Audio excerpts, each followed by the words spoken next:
Hello, welcome to the Management of Change module. I'm Dr. Remam Alphonse Tibalema, the module lead.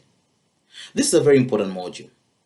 But now it is even more important, just looking at how the 2 years have been and how different organizations have had to adapt and change because of the pandemic, because of Brexit, and so many other factors as well.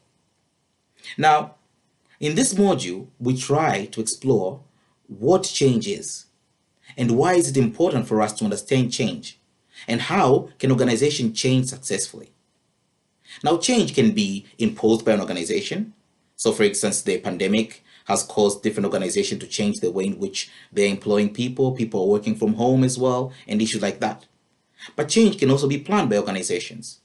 So organizations may decide to buy new software, buy new equipment in order to improve efficiency within the organization. Now, all these changes are important, but at the same time, not dealing with them properly may result into the failure of an organization. And while change can be looked at from the macro level to the micro level, so from the countrywide to the rather individual aspects of life, we'll look at change more with regards to an organization. And within an organization, how can the organization adapt properly to ensure that at the end of the day, when change happens, it is for their own benefit rather at their detriment. Now, you may have heard a lot of various examples which we already know. For example, why Nokia today is not the leading brand of phones. Okay, how it was overtaken by Apple. How BlackBerry, that used to be a genie or genius, is now gone, and so on and so forth. Those are elements that are important to understand as to why companies were not able to adapt to change. But what we'll try and do is see how we could make this a more live issue. So something that is more relevant to you and your organization.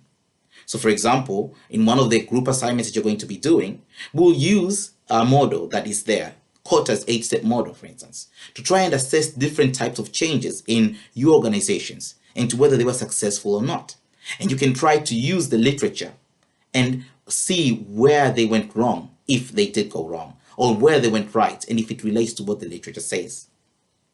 Beyond that, we're also going to look at other models on how we can intervene with regards to improving an organization. So you as a manager or as someone who has influence in your organization can try and see what are the aspects that you could intervene to ensure that the change becomes successful in your organization.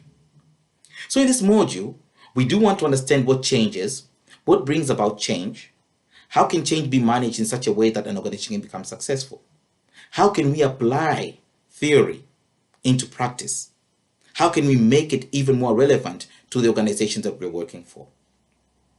Now, I don't want to take too long here because we're going to meet in the classroom, but it will be really good to understand some of the where the literature is coming from. So the book that we're going to be using in this module is this one right here. Okay, Managing and Leading People Through Organizational Change. So this book here is by Julie Hodges. Now, this is just a book that provides a framework of what we're going to be talking about. But I'm sure within the lectures, we'll have a lot more discussion and we can get a lot more from the different organizations that you're working for. And so I'm looking forward to seeing you in the coming session, and I hope you're going to have an amazing time. I hope that the change that we're going to have in this module is for the better. So thank you and see you in class.